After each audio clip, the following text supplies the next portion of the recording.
Late happy birthday post to me! For today's late post birthday vlog, pumunta nga kami ng Orlando ni Baby Afam kasama ang aming mga Junakes.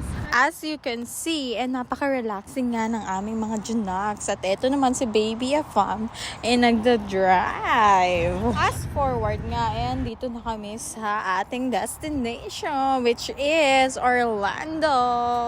For me, Orlando is a happy place. It's like a dreamland.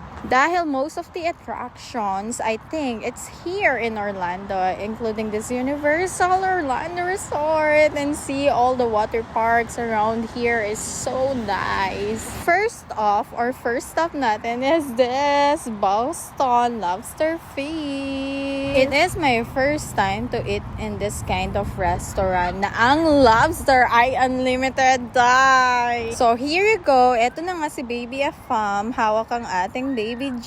Pasok mo nga, bubungad ang malaking lobster sa iyong mukha. And I didn't expect na meron silang snow crab legs dito, which is one of my favorite now because it's really tasty and it's so sweet. Ito nga yung first lobster natin. Meron akong shrimp dyan, mussels, and everything. So, what I was saying the last time, baka nga maging food vloggers na si Inday. I was so happy in here because I really pulled that lobster off really perfect.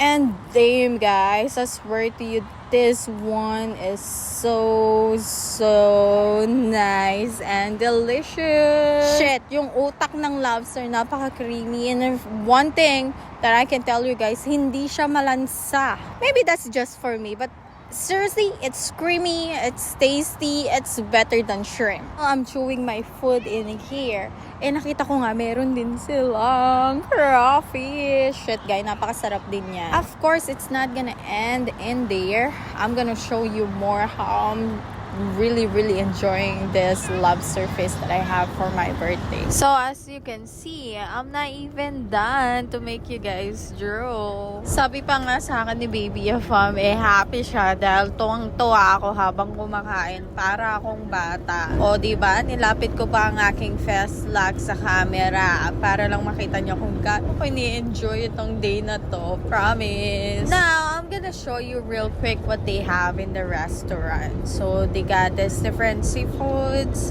They got this Cajun seafood. They got mussels. They got snow crab legs. They got oysters. And they got different stuff also like spaghetti. They got some wings. They got some fried seafoods. They got that steak.